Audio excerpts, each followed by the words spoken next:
सुप्रभातम।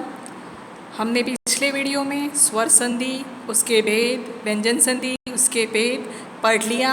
आज हम पढ़ेंगे विसर्ग संधि ही। परिभाषा देखते हैं हम। यदा विसर्गस्य स्थाने किम अपि परिवर्तनं भवति तदा साह विसर्ग संधि ही कथ्यते।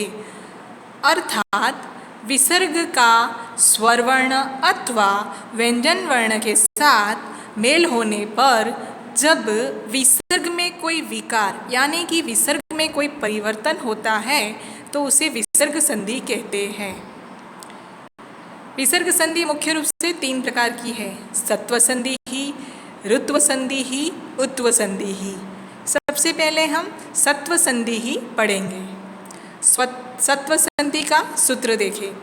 विसर्जनीयस्य सह, अर्थात यदि विसर्ग के सामने चछ, टठ, तथ आने पर श, श अथवा स वर्णों में से कोई एक वर्ण होता है तो विसर्ग के स्थान पर तथ आने पर स, चछ आने पर श और टठ आने पर श हो जाता है।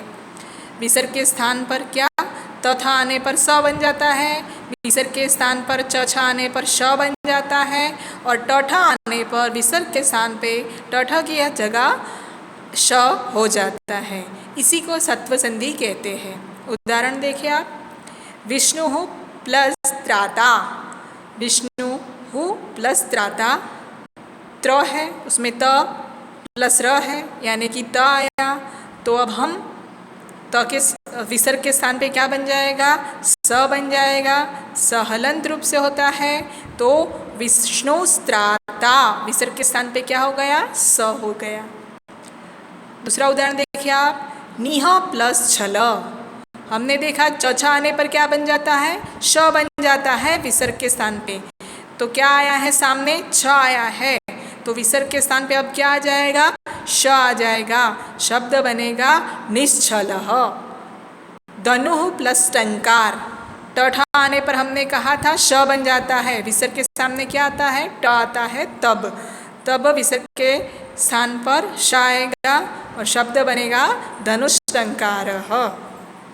अब हम पढ़ते हैं ऋत्व संधि ही। ऋत्व संधि का सूत्र देखें आप। स सजुषो रुहु, इसके नियम देखें। यदि पद के अंत में स अथवा सजुष हो तो स के स्थान पे रू हो जाता है। इस रू में उ का लोप हो जाता है और केवल र शेष रहता है। दूसरा नियम देखें। यदि विसर्ग से पूर्व, विसर्ग से पहले अ और आ को छोड़कर कोई अन्य स्वर हो और बाद में वर्ग का तीसरा, चौथा, पांचवा वर्ण यानी कि क वर्ग का तीसरा वर्ण कौन सा होगा, क, ख और ग। चौथा वर्ण कौन सा होगा, ग, और पांचवा वर्ण कौन सा होगा, अंग। ऐसे हर वर्ग की बात है। वर्ण या फिर क्या हो, कोई भी स्वर वर्ण हो, अर्थात अ, आ, इ, उ में से कोई भी स्वर वर्ण हो, या तो फिर क्या हो, य, र, व, ल और ह हो तो विसर्ग का र हो जाता है। उदाहरण देखिए आप। कविर प्लस अयम, कविर अयम। कवि ही प्लस गच्छति, कविर गच्छति। देखा, वी कवि ही, व में ई मिला हुआ है यानी कि अ और आ को छोड़कर वर्ण है, स्वर में से वर्ण है, प्लस पीछे क्या है, विसर्ग है, तो विसर्ग के सामने हमने कहा था र हो जाता है, तो शब्द बना कविर गच्छति। घ के ऊपर देखो र की मात्रा लगी है, जब र हलंत होता है तो मात्रा लगती है। अब हम देखते हैं उत्व संधि। उत्व संधि ही। अतो, रोर, प्लुतात, प्लुते। इसके नियम देखो।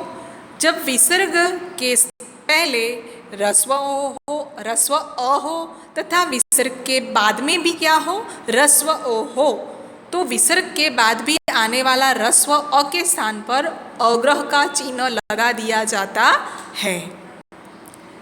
बालकः प्लस अयम। उदाहरण देखो। बालकः प्लस अयम। अ के स्थान पर क्या लगा जाता है, अवग्रह लगाया जाता है, शब्द बनता है बालको अयम, अवग्रह लग जाता है। दूसरा नियम देखो इसका, यदि विसर्ग के पहले ह्रस्व अ तथा विसर्ग के आगे किसी भी वर्ग का तीसरा वर्ण मतलब क वर्ग का तीसरा वर्ण ग होगा, च वर्ग का तीसरा वर्ण ज होगा, ट वर्ग का तीसरा वर्ण ड होगा, त वर्ग का तीसरा वर्ण द होगा और प वर्ग का तीसरा वर्ण ब होगा। ऐसे ही तीसरा, चौथा और पांचवा वर्ण, सभी के वर्ण लिखे हुए आप ध्यान से देखो। अथवा तो क्या हो, य, र, ल, व और ह, इन 20 वर्णों में से कोई भी एक वर्ण हो तो विसर्ग के पूर्व यानी कि पहले वाले अ तथा विसर्ग दोनों के स्थान पर ओ हो जाता है। अ और विसर्ग दोनों के स्थान पे क्या हो जाता है, ओ हो जाता है। और उदाहरण देखें आप इसका, बालकः प्लस गच्छति, तो क में अ मिला हुआ है प्लस विसर्ग भी है, तो अ के और विसर्ग के स्थान पे क्या हो जाएगा, ओ हो जाएगा और शब्द बना बालको गच्छति। इसी के साथ हमारी विसर्ग संधि पूर्ण होती है। संधि प्रकरण पूरा ही पूर्ण होता है। धन्यवाद।